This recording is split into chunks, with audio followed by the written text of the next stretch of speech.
Here is a quick update on real estate from the home buying experts at the Home Buyer's Agent.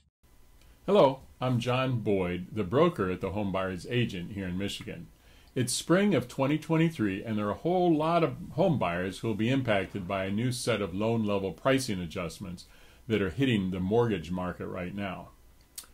Here is some background. One of the reasons this country has such a high ownership rate is that we generally have really low interest rates on home loans.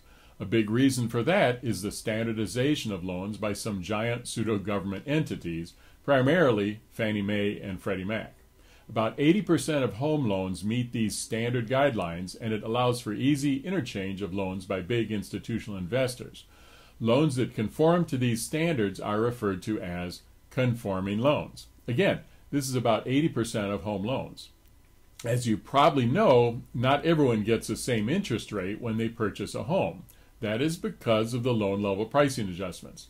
These adjustments compensate for variations in each loan, like the size of the loan, the type of home the loan is used for, the credit score of the borrowers, the occupancy of the home, and even the physical location of the home.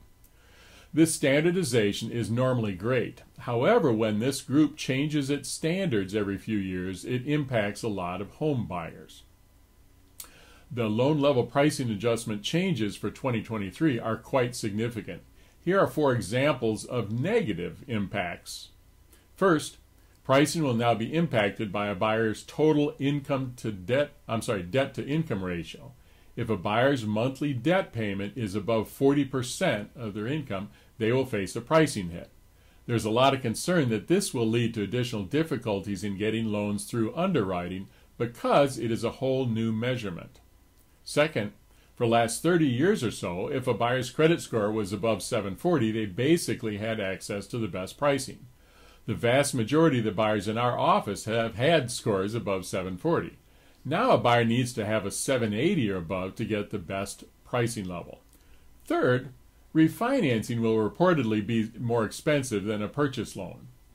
Fourth, there are now situations where it makes sense for a 20% down buyer to actually just use 19% down and pay private mortgage insurance because of the interaction between down payment adjustments and private mortgage insurance. So here are 3 positives of the changes. First, pricing for lower credit scores has improved. For example, a 640 to 680 credit score has actually gotten reduced penalties. Secondly, many 3% down loans have gotten better pricing.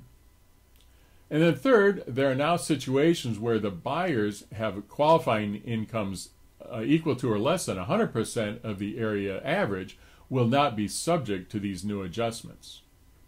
A really useful chart of impacts is available at the mortgagenewsdaily.com on an article titled Big LLPA Changes. Or if you really want to get into the nitty-gritty, there is an article on Fannie Mae's website about all the details. On a related note, one type of loan that isn't a conforming loan is an FHA loan. Pricing on FHA loans has actually improved significantly. These loans have historically worked well for first-time buyers without great credit or situations where there's a non-occupant co-borrower. The bottom line here is that mortgage approval criteria have changed. If you have a pre-approval from the first quarter or before, you need to go back to them and get an update. Thanks for stopping by and good luck with your home purchase.